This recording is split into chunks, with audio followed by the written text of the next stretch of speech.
সালামুন আলাইকুম রব্বি আউযু বিকা মিন হামাজাতিশ শায়াতিন বিসমিল্লাহির রহমানির রহিম। কুরআন অনুযায়ী হজ সিরিজের দ্বিতীয় পর্বে আপনাদের স্বাগতম। সম্পূর্ণ ভিডিওটি মনোযোগ দিয়ে দেখার অনুরোধ রইল, তারপরই আপনার মতামত জানাবেন। আজকের পর্বে আমরা আলোচনা করব হজের বিভিন্ন বিধান এবং কুরআনের আলোকে এর গুরুত্বপূর্ণ নির্দেশনাগুলো সম্পর্কে। যারা প্রথম পর্বটি দেখেননি তারা অবশ্যই এই ভিডিওটি শেষ করার পর প্রথম পর্বটি দেখে নেবেন, কারণ আজকের আলোচনা পূর্ববর্তী পর্বের ধারাবাহিকতা।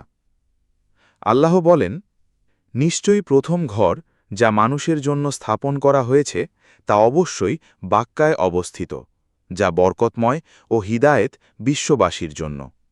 সূরা আলে ইমরান আয়াত ৯৬। তাতে রয়েছে সুস্পষ্ট নিদর্শনসমূহ, যেমন মাকামে ইব্রাহিম অর্থাৎ ইব্রাহিমের দাঁড়ানোর জায়গা, আর যে তাতে প্রবেশ করে সে নিরাপদ হয়। আর মানুষের মধ্যে যার সেখানে যাওয়ার সামর্থ্য আছে, আল্লাহর উদ্দেশ্যে ওই ঘরের হজ করা তার জন্য অবশ্য কর্তব্য। আর যে ব্যক্তি কুফরি করবে অর্থাৎ অস্বীকার করবে, সে জেনে রাখুক, নিশ্চয়ই আল্লাহ সৃষ্টিজগতের প্রয়োজন থেকে মুক্ত। সূরা আলে ইমরান আয়াত ৯৭। এই আয়াতগুলো থেকে বোঝা যায় যে আল্লাহ মানুষের জন্য যে প্রথম ঘর স্থাপন করেছেন সেটি হল বাক্কায়, অর্থাৎ যা মক্কায় অবস্থিত, এবং সেখানে রয়েছে বহু স্পষ্ট নিদর্শন। উদাহরণস্বরূপ সেখানে আছে মাকামে ইব্রাহিম অর্থাৎ সালামুন আলা ইব্রাহিমের দাঁড়ানোর জায়গা। এছাড়াও আল্লাহ স্পষ্টভাবে নির্দেশ দিয়েছেন যে যার সামর্থ্য আছে তার জন্য আল্লাহর উদ্দেশ্যে কাবা ঘরে হজ পালন করা একটি কর্তব্য। এবং আয়াতের শেষে আল্লাহ অত্যন্ত তাৎপর্যপূর্ণ একটি ঘোষণা দিয়েছেন। তিনি বলেছেন, যে ব্যক্তি এটি অস্বীকার করবে তাহলে নিশ্চয়ই আল্লাহ সৃষ্টিজগতের প্রয়োজন থেকে মুক্ত। এই বক্তব্যটি আমাদেরকে একটি গভীর বাস্তবতা স্মরণ করিয়ে দেয়। মানুষের বিশ্বাস বা অবিশ্বাস আল্লাহর কোনো ক্ষতি বা উপকার করতে পারে না। এখন একটি গুরুত্বপূর্ণ প্রশ্ন সামনে আসে। এই আয়াতে যে আল্লাহ বলেছেন যারা অস্বীকার করবে, বর্তমানে কি অনেক মুসলিমই কাবার হজ করা অস্বীকার করছেন না? আজকাল বাস্তবে আমরা দেখতে পাই অনেকেই বাক্কা-ই যে মক্কা সেটি অস্বীকার করছে। এমনকি কাবা যে মক্কায় অবস্থিত এটাও তারা অস্বীকার করছে। অর্থাৎ তারা মক্কা ও কাবার প্রকৃত অবস্থান খুঁজে পাচ্ছে না। ফলে তারা নিজেরাই কুফুরিতে লিপ্ত হয়ে বিভ্রান্তিতে রয়েছে। শুধু তাই নয়, তারা অন্যদেরকেও বিভ্রান্ত করার চেষ্টা করছে। এমনকি তারা কাবা ঘরের হজ করার বিষয়টিকেও অস্বীকার করছে। তবে তাদের এই কুফুরি অর্থাৎ অস্বীকার করা আল্লাহর কোনো ক্ষতি করতে পারে না। এতে আল্লাহর কিছুই আসে যায় না, কারণ এই ধরনের কাফেরদের উদ্দেশ্য করেই আল্লাহ সূরা আলে ইমরান আয়াত ৯৭ শেষে স্পষ্টভাবে বলে দিয়েছেন, যে ব্যক্তি কুফুরি করবে অর্থাৎ অস্বীকার করবে সে জেনে রাখুক, নিশ্চয়ই আল্লাহ সৃষ্টিজগতের প্রয়োজন থেকে সম্পূর্ণ মুক্ত। এই আয়াত আমাদেরকে শুধু সত্যের দিকেই আহ্বান জানায় না, বরং সতর্কও করে, যেন আমরা বিভ্রান্তির পথে না গিয়ে সঠিক জ্ঞান ও বিশ্বাসের উপর প্রতিষ্ঠিত থাকতে পারি। আল্লাহ বলেন, হজ পালনের সময় জানা মাসসমূহ নির্দিষ্ট। অতএব এই মাসসমূহে যে নিজের উপর হজ ফরজ করে নিল, তাহলে সে হজের মধ্যে সহবাস, অন্যায় আচরণ এবং ঝগড়া বিবাদ করবে না। আর তোমরা যা ভালো কাজ করো আল্লাহ তা জানেন। আর তোমরা পাথেয় গ্রহণ করো। নিশ্চয়ই সবচেয়ে উত্তম পাথেয় হচ্ছে তাকওয়া। আর হে বুদ্ধিমানেরা, তোমরা আমাকে ভয় করো। সূরা আল বাকারা ১৯৭। এই আয়াতে বলা হয়েছে যে যারা হজ করবে তারা যেন হজ চলাকালীন সময় সহবাস, অন্যায় আচরণ এবং ঝগড়া বিবাদ থেকে বিরত থাকে। এখন আসুন জানার চেষ্টা করি যে হজের সময় মাথা মুন্ডন করতে হবে কিনা। আল্লাহ বলেন, নিশ্চয়ই আল্লাহ তার রাসূলকে সত্য স্বপ্ন দেখিয়েছেন।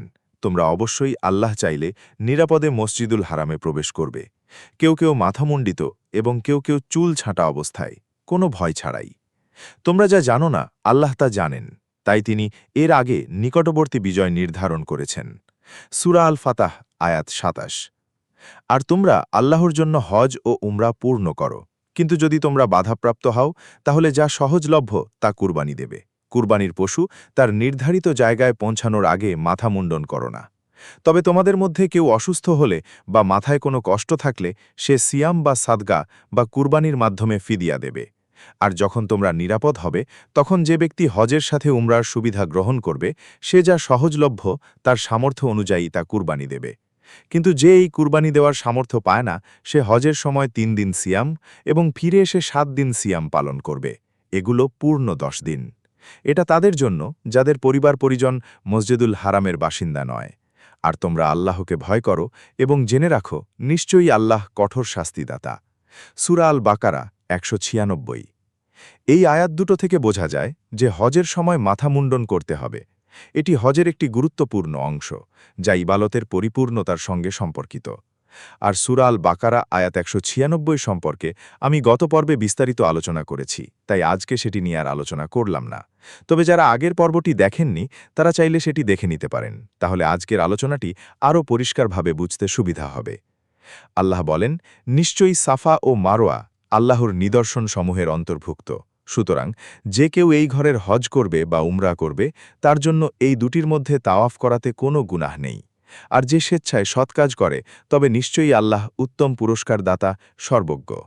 সূরা আল বাকারা ১৫৮ এই আয়াত থেকে স্পষ্টভাবে বোঝা যায় যে সাফা ও মারোয়া আল্লাহর নিদর্শন সমূহের অন্তর্ভুক্ত, এবং বলা হয়েছে কেউ হজ বা উমরা করার সময় এই দুটির মাঝখানে তাওয়াফ করলে কোনো গুনাহ নেই। এখানে মূলত একটি ভুল ধারণা দূর করা হয়েছে, যাতে মানুষ বুঝতে পারে যে সাফা ও মারোয়ার মাঝে তাওয়াফ করা সম্পূর্ণ বৈধ, এবং আয়াতের শেষে আল্লাহ বলেছেন যে স্বেচ্ছায় সৎ কাজ করে, তবে নিশ্চয়ই আল্লাহ উত্তম পুরস্কার দাতা, সর্বজ্ঞ। এই ঘোষণা আমাদেরকে উৎসাহিত করে স্বেচ্ছায় আরও ভালো কাজ করার জন্য, কারণ আল্লাহ সব কিছু জানেন এবং তিনি প্রতিটি ভালো কাজের যথাযথ প্রতিদান প্রদান করেন। আল্লাহ বলেন, তোমাদের প্রতি কোনো গুনাহ নেই যে তোমরা তোমাদের রবের অনুগ্রহ অনুসন্ধান করবে। অতপর যখন তোমরা আরাফাত থেকে ফিরে আসবে, তখন মাশারুল হারামের কাছে আল্লাহকে স্মরণ করো এবং তাকে স্মরণ করো যেভাবে তিনি তোমাদেরকে নির্দেশ দিয়েছেন। এবং যদিও নিশ্চয়ই এর আগে তোমরা অবশ্যই পথভ্রষ্টদের অন্তর্ভুক্ত ছিলে। সূরা আল বাকারা আয়াত ১৯৮ এই আয়াত থেকে বোঝা যায় যে আরাফাত থেকে ফিরে আসার পর মাশআরুল হারামের কাছে আল্লাহকে স্মরণ করতে হবে। তবে শুধু স্মরণ করলেই হবে না, আল্লাহকে সেইভাবেই স্মরণ করতে হবে যেভাবে তিনি নিজেই নির্দেশ দিয়েছেন। এই বিষয়টি আমাদেরকে একটি গুরুত্বপূর্ণ প্রশ্নের দিকে নিয়ে যায়। আমরা আল্লাহকে ঠিক কিভাবে স্মরণ করব এবং তিনি যেভাবে আমাদেরকে নির্দেশ দিয়েছেন সেই নির্দেশনাগুলো আসলে কি? এই বিষয়ে আমার চ্যানেলে বিস্তারিত আলোচনা করা একটি ভিডিও রয়েছে। ভিডিওটির শিরোনাম হল, সালাতের মধ্যে শারীরিক রুকু সিজদা করা কি শিরক? সালাত শুরুর আগে কি পবিত্রতা জরুরি? প্রশ্ন উত্তর পর্ব ৯। এই ভিডিওটির লিঙ্ক আমি ডেসক্রিপশন বক্স এবং পিন্ড কমেন্টে দিয়ে রাখব। আশা করি আপনারা ভিডিওটি দেখলে বিষয়টি আরও পরিষ্কারভাবে বুঝতে পারবেন, ইনশাআল্লাহ। আল্লাহ বলেন, এরপর যেখান থেকে মানুষ ফিরে আসে তোমরাও সে স্থান হতে ফিরে আসবে এবং আল্লাহর কাছে ক্ষমা চাও। নিশ্চয়ই আল্লাহ ক্ষমাশীল, পরম দয়ালু। সূরা আল বাকারা আয়াত ১৯৯ অতপর যখন তোমরা তোমাদের হজের করণীয় কার্যাবলী সম্পন্ন করবে, তখন আল্লাহকে স্মরণ করো যেভাবে তোমরা স্মরণ করতে তোমাদের বাপ দাদাদেরকে, বরং তার চেয়েও অধিক স্মরণ করো। তারপর কিছু মানুষ আছে যারা বলে, হে আমাদের রব, আমাদেরকে দুনিয়াতেই দাও, আর তার জন্য আখিরাতে কোনো অংশ নেই। সূরা আল বাকারা আয়াত ২০০ আর তাদের মধ্যে যারা বলে, হে আমাদের রব, আমাদেরকে দুনিয়াতে কল্যাণ দাও এবং আখিরাতেও কল্যাণ দাও, আর আমাদেরকে আগুনের শাস্তি থেকে রক্ষা করো। সূরা আল বাকারা আয়াত ২০১ এরাই তারা যাদের জন্য তাদের উপার্জনের অংশ রয়েছে, তারা যা অর্জন করেছে, আর আল্লাহ হিসাব গ্রহণে দ্রুত। সূরা আল বাকারা আয়াত ২০২ আর আল্লাহকে স্মরণ করো নির্দিষ্ট দিনসমূহে। অতপর যে তাড়াহুড়ো করে দুদিনে চলে আসবে তার প্রতি কোনো গুনাহ নেই, আর যে বিলম্ব করবে তার প্রতিও কোনো গুনাহ নেই। এ বিধান তার জন্য যে তাকওয়া অবলম্বন করেছে। আর তোমরা আল্লাহর তাকওয়া অবলম্বন করো এবং জেনে রাখো, নিশ্চয়ই তোমাদেরকে তাঁরই কাছে সমবেত করা হবে। সূরা আল বাকারা আয়াত ২০৩ অনেকে আছেন যারা হজের সময় কাবাঘরকে তাওয়াফ করা, মাথা মুন্ডন করা, আল্লাহর নামে পশু কুরবানি করা এবং হজের সঙ্গে সম্পর্কিত অন্যান্য গুরুত্বপূর্ণ বিধানগুলো, যেগুলো কোরআনের স্পষ্ট নির্দেশ, সেগুলো নিয়ে হাসি তামাশা করে। অর্থাৎ তারা হজের নিয়মকানুনকে হালকাভাবে নেয় এবং কাবাঘরের প্রতি অসম্মান প্রদর্শন করে। কিন্তু এই ধরনের মানুষের উচিত আল্লাহর আদেশ, নিষেধ এবং তার নিদর্শনসমূহের প্রতি সম্মান প্রদর্শন করা। আল্লাহ তাআলা কোরআনে বলেন, অতপর তারা যেন তাদের অপরিচ্ছন্নতা দূর করে এবং তাদের মানতসমূহ পূর্ণ করে আর প্রাচীন ঘরের তাওয়াফ করে। সূরা আল হাজ আয়াত ২৯ এটাই আল্লাহর নির্দেশ, আর যে আল্লাহর নির্ধারিত বিধানসমূহকে সম্মান করে সেটা তার প্রতিপালকের নিকট তার জন্য উত্তম। আর তোমাদের জন্য হালাল করা হয়েছে গবাদি পশু, তবে সেগুলো ছাড়া যেগুলোর ব্যাপারে তোমাদেরকে তিলাওয়াত করে জানানো হয়েছে। সুতরাং তোমরা মূর্তিদের অপবিত্রতা থেকে দূরে থাকো এবং মিথ্যা কথা থেকে দূরে থাকো। সূরা আল হজ আয়াত ৩০। আল্লাহর জন্য একনিষ্ঠ হয়ে এবং তার সাথে কাউকে শরিক না করে। আর যে আল্লাহর সাথে শরিক করে সে যেন আকাশ থেকে পড়ে গেল, অতপর পাখি তাকে ছোঁ মেরে নিয়ে গেল, অথবা বাতাস তাকে উড়িয়ে নিয়ে দূরবর্তী স্থানে ছুঁড়ে ফেলে দিল। সূরা আল হজ আয়াত ৩১। এটাই আল্লাহর নির্দেশ, আর যে ব্যক্তি আল্লাহর নিদর্শনাবলীকে সম্মান করে তবে তা নিশ্চয়ই লেদয়ের তাকওয়া থেকেই হয়। সূরা আল হজ আয়াত ৩২। এখন আমরা দেখব হজের সময়, অর্থাৎ যারা হজ করার উদ্দেশ্যে এহরাম অবস্থায় থাকবে তাদের জন্য কি কি নির্দেশনা রয়েছে। এহরাম অবস্থাটি হজের একটি অত্যন্ত গুরুত্বপূর্ণ ধাপ, যেখানে একজন হাজি নির্দিষ্ট কিছু নিয়মকানুন মেনে চলতে বাধ্য থাকেন। এই অবস্থায় মূল লক্ষ্য থাকে আত্মসংযম, শৃঙ্খলা এবং আল্লাহর প্রতি পূর্ণ আনুগত্য প্রদর্শন করা। এহরামের সময় কিছু কাজ স্পষ্টভাবে নিষিদ্ধ করা হয়েছে, যেমন অশালীন কথা বলা, ঝগড়া বিবাদ করা, অন্যায় আচরণ করা এবং সহবাসে লিপ্ত হওয়া। এগুলো থেকে সম্পূর্ণভাবে বিরত থাকার নির্দেশ দেওয়া হয়েছে, যাতে হাজির মন ও আচরণ পবিত্র থাকে। এই বিধিনিষেধগুলো মূলত একজন মানুষের চরিত্রকে পরিশুদ্ধ করার একটি বাস্তব অনুশীলন, যেখানে সে সাময়িকভাবে নিজের অনেক অভ্যাস ও প্রবৃত্তিকে নিয়ন্ত্রণে রাখে। এর পাশাপাশি শিকার সম্পর্কিত আরও কিছু আয়াত রয়েছে, যেগুলিতে এহরাম অবস্থায় কী ধরনের সীমাবদ্ধতা রয়েছে তা বিস্তারিতভাবে উল্লেখ করা হয়েছে। এখন আমরা সেই আয়াতগুলো পর্যায়ক্রমে দেখব। আল্লাহ বলেন, হে ঈমানদারগণ, তোমরা তোমাদের ওয়াদাগুলি পূর্ণ করো। তোমাদের জন্য গৃহপালিত পশুসমূহ হালাল করা হয়েছে, তোমাদের নিকট যা বর্ণনা করা হচ্ছে তা ছাড়া। তবে এহরাম অবস্থায় শিকারকে হালাল করবে না। নিশ্চয়ই আল্লাহ যা ইচ্ছে আদেশ করেন। সূরা আল মাইদাহ আয়াত ১। হে মুমিনগণ, তোমরা অসম্মান করো না আল্লাহর নিদর্শনসমূহের, পবিত্র মাসগুলোরও না, কুরবানির পশুরও না, আর গলায় মালা পরানো চিহ্নিত পশুরও না, আর তাদেরও না যারা তাদের প্রতিপালকের অনুগ্রহ ও সন্তুষ্টি লাভের উদ্দেশ্যে সম্মানিত ঘরের উদ্দেশ্যে গমন করে। আর যখন তোমরা এহরাম মুক্ত হবে তখন স্বীকার করতে পারো। আর কোনো সম্প্রদায়ের প্রতি তোমাদের বিদ্বেষ যেন তোমাদেরকে এ পথে পরিচালিত না করে যে তোমরা সীমা লঙ্ঘন করো। তোমরা সৎকর্ম ও তাকওয়ার ক্ষেত্রে পরস্পর সহযোগিতা করো, কিন্তু পাপ ও সীমা লঙ্ঘনের ক্ষেত্রে সহযোগিতা করো না। আর আল্লাহকে ভয় করো, নিশ্চয়ই আল্লাহ কঠোর শাস্তিদাতা। সূরা আল মাইদাহ আয়াত ২। হে মুমিনগণ, তোমরা এহরাম অবস্থায় শিকার হত্যা করো না।